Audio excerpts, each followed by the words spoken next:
The silence was absolute. At O'Reilly's, Manhattan's most exclusive restaurant, every fork is suspended midair. Every conversation died mid-sentence. The pianist's hands froze above the keys. Even the sommelier stopped mid-pour, wine refusing to flow as if physics itself had paused. Maya Rodriguez stood in the center of the dining room, spine straight, eyes locked on the man before her. The man whose face had gone from red to purple, whose $18,000 suit couldn't disguise his trembling rage, whose voice had rattled the crystal chandeliers seconds before. The words still hung in the air, impossible to take back. "You can buy a meal, sir, but you can't buy the right to strip away someone's dignity." Her hands weren't shaking. That surprised her. Jonathan Mercer, tech billionaire, the 8th richest person in America, stared at her with eyes wide as saucers. His mouth opened, closed, opened again. At table 12, an elderly woman in pearls began to clap, slowly, deliberately, then table 7 joined in, then table 3. But to understand how one sentence could stop time itself, we need to go back to that morning when Maya woke up to the end of her world. The eviction notice was pink. Maya stood in her apartment doorway at 5:47 a.m., staring at the paper slid under her door. Final notice: 14 days to vacate or remit $7,400 or face legal action. 14 days. Her daughter Lucia's birthday was in 11. She'd promised her a doll she couldn't afford. Not with $47,219 in student loans, not with medical bills still arriving, not with $63.17 in her bank account. Mommy. Lucia stood in the doorway, 8 years old and too perceptive. "You were crying again." Maya shoved the notice into her purse. "Just tired, baby. Big day. Mommy works the fancy restaurant tonight. The one with diamonds."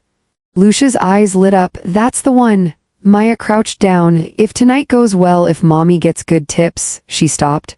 Couldn't make another promise she might not keep. Her phone buzzed, unknown. "Your Discover card is 127 days past due. $3,847. $52 owed." She deleted it. Then Irina, her babysitter, "Can you pay me for last weekend?" Landlord on my ass. Maya owed her $80. Money she'd planned to pay from tonight's tips, if the Saturday crowd was generous, if the universe stopped kicking her. Maya, Monday, I promise, working tonight. She checked her account, $63.17. Tonight's shift could save her. Saturday nights at O'Reilly's meant hedge fund managers, tech executives, old money, good tips, great tips, life-changing tips, if she could just make it through without incident. At PS 142, Lucia's teacher stopped her. "Mrs. Rodriguez, about Lucia's lunch account? I'll pay it on Monday. Too sharp. I'm working tonight. I'll pay it." Miss Chen softened. "We have programs? I don't need programs. I have a job." Pride, stupid, expensive pride. The subway ride took 47 minutes. Maya spent them practicing her smile, the O'Reilly's smile. The smile that said, "I'm here to serve," without saying, "I'm drowning." She thought about her mother, dead 5 years from cancer, caught too late. Her mother, who'd cleaned houses, who'd raised Maya to believe education was escape. Who'd been so proud when Maya got into Juilliard's dance program. The program Maya left after 1 semester when she got pregnant. The dream traded for diapers and night shifts while finishing community college. By 2:30 p.m., Maya arrived at O'Reilly's 2 hours early, like every Saturday. Her face was composed, smile practiced, hands steady. She didn't know that in 12 hours she'd speak 23 words that would change everything. The staff entrance smelled like expensive garbage, truffle oil, and aged cheese gone bad. Maya changed into her uniform, black slacks, white shirt, the O'Reilly's logo over her heart like a brand. Jean-Luc, the maitre d', appeared beside her. "Maya, after tonight's shift, I need to speak with you in my office." Her stomach dropped. They'd found out about the eviction. They were letting her go. "Is everything okay? We'll discuss later." Tonight's fully booked, high-profile guests, including a technology executive at table 9. His expression tightened. "Diego will handle that section." Relief washed through her. Table 9 was demanding. She had enough to worry about. The pre-shift meeting, Chef Arnaud described specials in his thick accent. The sommelier discussed wines. Jean-Luc reviewed reservations like a general planning war. Table 9, Mr. Jonathan Mercer will be dining with a business associate. Maya didn't recognize the name. She was too busy calculating. $150 per table, 4 tables, that's $600. After tip out, maybe $480. Sunday brunch too, another $200. That's $680. Enough for arena, electricity, 3 more weeks before eviction. Where is Diego? Christine checked her phone. His kid broke his arm at soccer. Silence. Everyone knew what this meant. Jean-Luc's eyes found Maya. You'll take Diego's section, tables 5, 7, and 9. No, please no.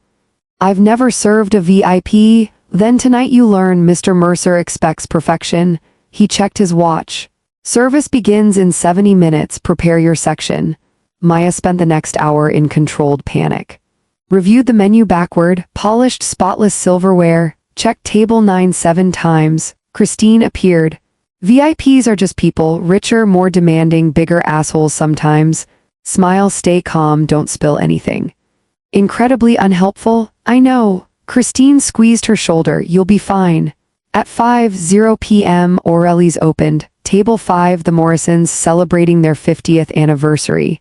When Maya congratulated them, Mrs. Morrison said, "The secret is marrying your best friend, dear." Something twisted in Maya's chest. She thought she married her best friend, then found herself pregnant and alone. The Morrisons ordered the tasting menu and champagne. Easy. Table 7, the Kleins, was ordered efficiently without looking up. Easy. Table 9 stayed empty. 5:36, 6:15, at 6:23 p.m. the door opened. Jonathan Mercer didn't walk in, he arrived. Tall, 62, salt and pepper hair, navy suit so perfect it looked grown rather than sewn. His watch gleamed, Swiss, complicated. Behind him, a nervous business associate. Behind them, 2 security guards in matching black.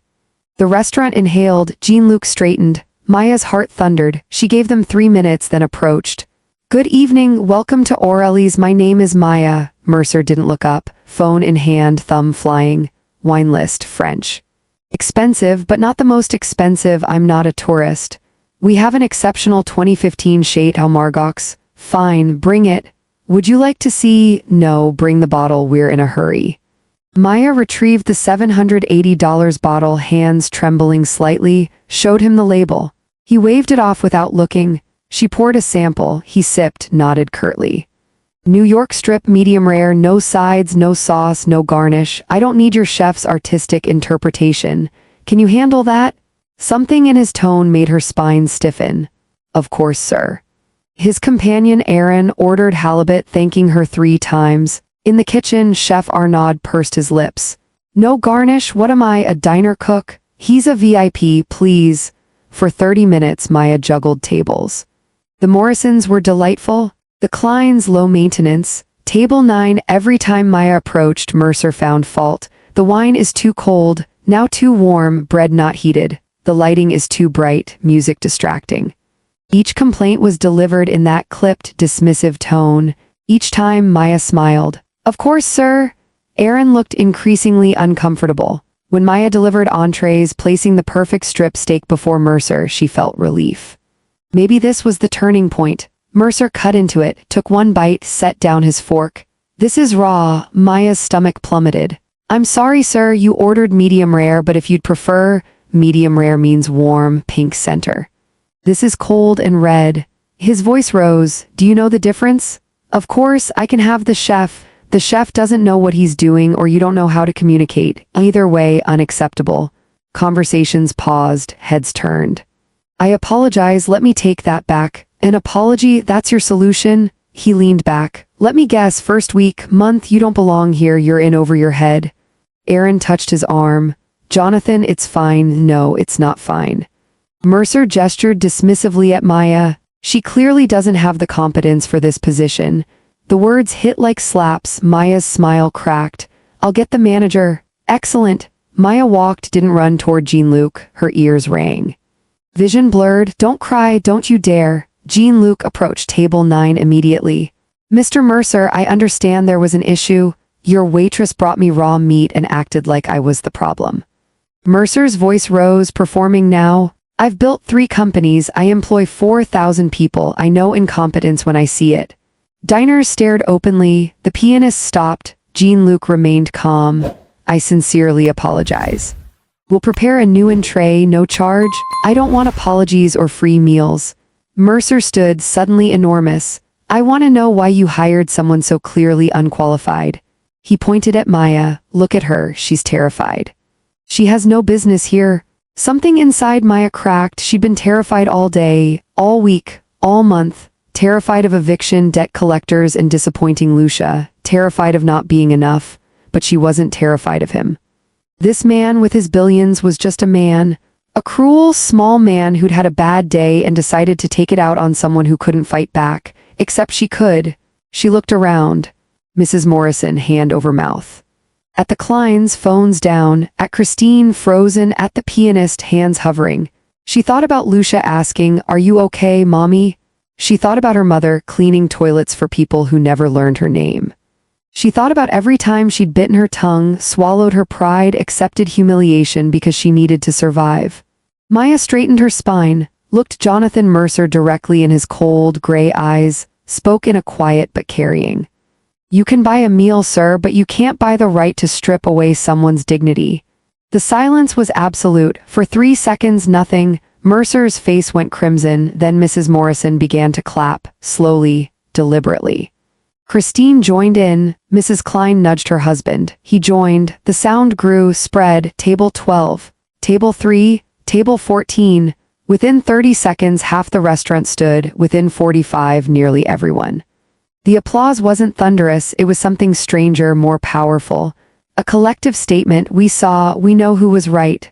Maya stood shaking, tears streaming. She didn't wipe them away. Mercer looked around in disbelief. "Do you people know who I am?" The applause grew louder. "I could buy this restaurant. I could buy all of you." Aaron stood, hand on Mercer's shoulder.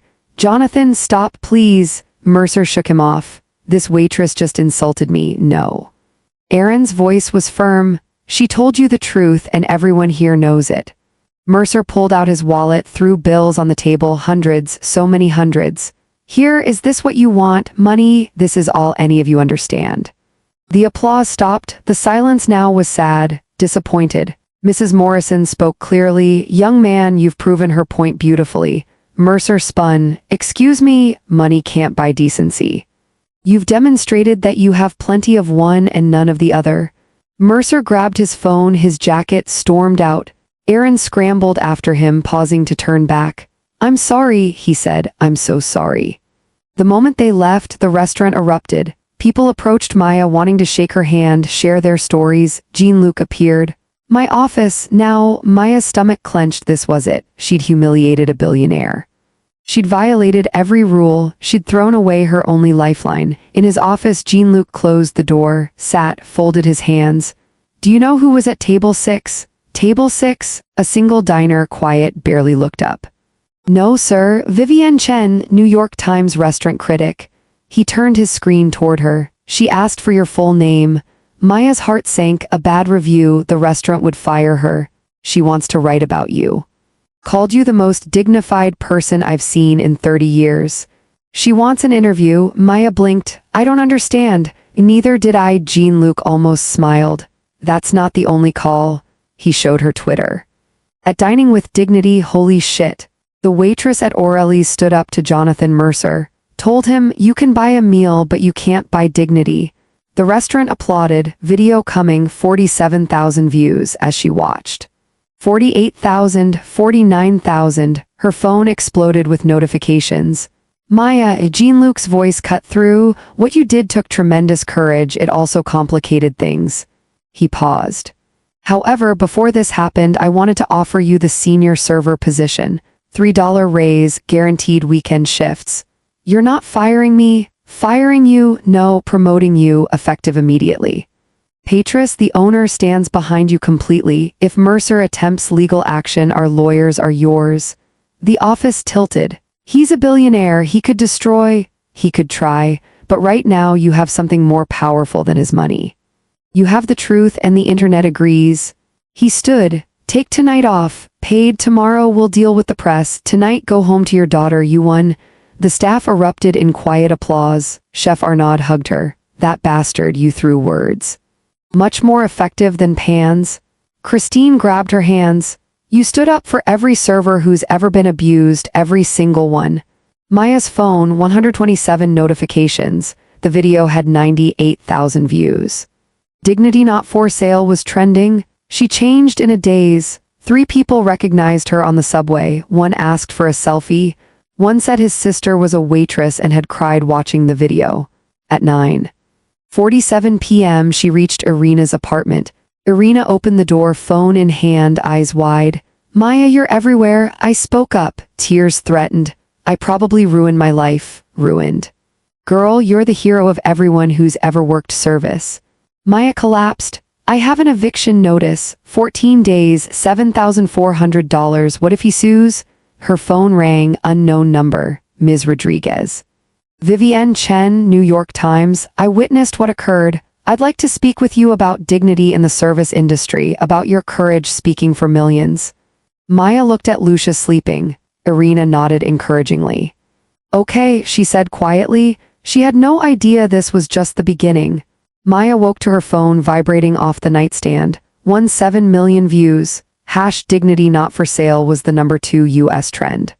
Interview requests from CNN, NBC, Today Show, messages from high school friends, a voicemail claiming to be Oprah's team, then one email 3:47 a.m. from Legal at Mercer Ventures. Calm subject. Legal notice defamation. Her stomach dropped. "Ms. Rodriguez, cease all defamatory statements regarding Mr. Mercer. Your actions constitute harassment and defamation. We demand 1. Immediate video removal. 2. Public apology. 3. Cessation of media interviews. 4.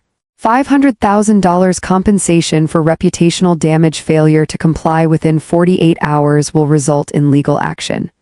You are advised to retain counsel immediately. $500,000. She had $63, $17. Lucia stirred. "Mommy, Tia Irina showed me a video. Were you famous?" "Sort of, maybe." "Does that mean we don't have to move?" "The eviction notice." She'd forgotten. 13 days left. "I don't know, baby," Jean-Luc called. "Have you seen the news?" "I saw Mercer's legal threat." "Ignore it. Empty threats." "Have you seen actual news?" She pulled up Google. Billionaire Mercer faces backlash after restaurant meltdown. NYT waitress's perfect response goes viral. WAPO Dignity Not For Sale sparks movement.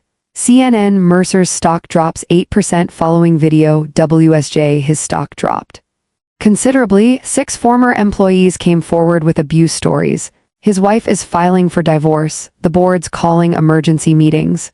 Jean-Luc paused. He's not suing, he's too busy saving his career. But the email, desperate posturing. Waitress's legal team is responding. "He won't sue.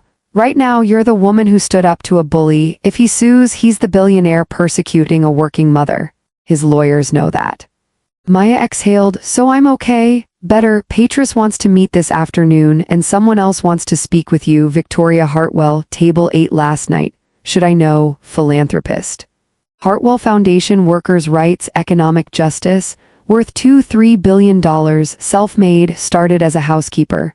A text arrived. Ms. Rodriguez, Victoria Hartwell's assistant. Ms. Hartwell requests a meeting at 10 a.m. Café Celia. Car at 9:30. Confirms. Maya stared. Confirmed. The town car at 9:30 had a uniformed driver who called her Ms. Rodriguez and offered Pellegrino. Café Celia was minimalist elegance. $8 lattes with foam art. Victoria Hartwell waited at a corner table. Early 60s, silver bob, navy suit, warm eyes. Her handshake was firm. "Maya, thank you for meeting me. I don't understand why. I was at table 8. I saw everything." She ordered 2 cappuccinos without asking. "I started working at 14, cleaning houses in Brooklyn. By 16, 3 jobs, housekeeper, waitress, laundromat, screamed at, groped, and called stupid. Smiled through it because I needed money." Maya knew that smile. "At 23, I was cleaning a hedge fund manager's house. He came home early, found me in his office dusting, and accused me of stealing. Called the police. I ended up in handcuffs. They found nothing. He never apologized, just told me to finish and get out. I'm sorry. I walked out and decided, done being invisible, done being stepped on." Victoria's eyes met Maya's. "Worked through community college, state school, learned accounting, got a financial job, saved everything, started investing." Made smart choices and lucky ones. 38 years later, here I am. The cappuccinos arrived. Last night I watched you do what I never could. Stand up, speak truth, refuse to be diminished. She leaned forward. This morning, my foundation received 3,000 emails from service workers sharing stories. 3,000, it's only 10 a.m. Maya's throat tightened. I didn't mean to start anything. That's why it matters, you didn't plan it. You drew a line and said, no further. Millions recognized themselves in that. Victoria opened a tablet. I'd like to offer you a position, Director of Worker Advocacy at Hartwell Foundation. Maya blinked. I'm a waitress. I don't have experience? You have the only experience that matters. You know what it's like. You understand service work reality, being treated as less than, having no voice. I have money and resources. What I don't have is authenticity. Your story, what would I do? We're launching the Dignity at Work campaign. Legislative advocacy, corporate accountability, and worker protection laws. You'd be the face. Speaking engagements, media, and meetings with legislators. Sharing your story, amplifying others. Victoria paused. Salary $75,000 annually, full benefits, health, dental, vision, 4 weeks vacation, retirement matching. The number hit like a physical force. $75,000. She made $23,000 plus tips. Last year, maybe $31,000 total. $75,000 was more than she'd ever imagined. More than her mother made in her entire life. I don't know how to do public speaking advocacy. You'll learn. I have a team for support. Media training, speech coaching, policy experts. Victoria covered Maya's hand. You already know the important part. Standing up and telling the truth even when it costs everything. That's what we need, what this movement needs. Maya thought about Lucia, the eviction notice. Her mother died whispering, make sure she has a better life. Can I think about it? Of course, take a few days, talk to your daughter. Victoria slid a card across. The offer is real, it won't disappear. They talked another hour, vision, worker protection laws, potential for change. Victoria asked about Lucia, Maya's dreams, and what she'd accomplish if money weren't an issue. When Maya left, her phone was still exploding. One voicemail stood out. Unknown number, 11:04 a.m.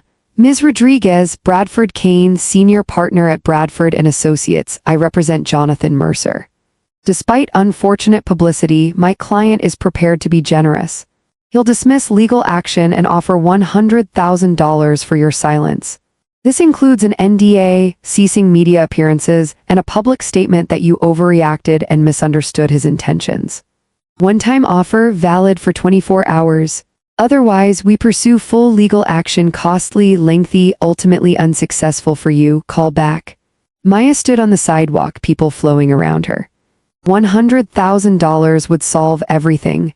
Eviction, debt, Lucia's future, everything. All she had to do was say the confrontation was her fault, that she'd misunderstood, that a billionaire publicly humiliating her was actually fine. All she had to do was become invisible again. Jean-Luc called. Have you? They offered me money to shut up. A pause. How much? 100,000. That's life-changing money. I know, Maya. His voice was gentle. No one would blame you. You have a daughter, debt, real needs. No shame in accepting money that could change your life. But I've watched you for 6 months. Handle impossible customers with grace. Stay late, come early, cover shifts. You're one of the best servers I've managed. You know why? You never forgot you were a person first. Never let this job take your dignity. He paused. Take the money, you'll have financial security, but you'll live knowing you let him win. Not just against you, against every other server he'll abuse, every worker he'll demean, every person he'll treat as disposable because he can afford to. Maya closed her eyes. I hate that you're right. I'm not telling you what to do. Just reminding you who you are. She stood there, phone in hand. She thought about her mother, about Lucia, about 3,000 emails, about Mrs. Morrison clapping, about the restaurant standing with her. She thought about being 8, watching her mother clean toilets, asking, why do you let them talk to you like that? Her mother said, because we need the money, Mija. Sometimes you choose between pride and survival. But maybe pride was survival. Maya called back. The lawyer answered immediately. Ms. Rodriguez, glad you're being sensible. I'm calling to decline. A pause. Excuse me, tell Mr. Mercer my dignity isn't for sale. Not for $100,000, not for $1 million. Tell him if he wants to sue, he's welcome to try. But I have nothing to lose and everything to fight for. Right now, I have something he doesn't. The truth and millions who believe me. You're making a serious mistake, maybe, but it's my mistake to make. She hung up and called Victoria. Victoria, I've thought about your offer. When do I start? Maya stood at a podium before 300 hospitality workers wearing a professional blazer, confident posture. Lucia sat front row, beaming. 6 months ago, I was a waitress drowning in debt, facing eviction, terrified of losing everything. Her voice was steady now, practiced. A billionaire publicly humiliated me. He expected me to take it because I needed the job, because I had no power, because that's how it always works. Heads nodded throughout the room. But that night I realized something. Dignity isn't something someone can give you or take away. It's something you claim, something you defend, something you refuse to surrender no matter the cost. She paused, looking at Lucia. We're here today to announce the Dignity at Work Act, legislation that will protect service workers from harassment, mandate harassment reporting systems, and establish real consequences for abusive behavior. She smiled. It won't solve everything, but it's a start. Applause filled the room. Backstage, Victoria congratulated her. You're a natural. I'm still terrified every time. Good, fear means it matters. Victoria squeezed her shoulder. Your mother would be proud. Later, at Lucia's birthday party in their new apartment, modest but theirs, the Morrisons attended.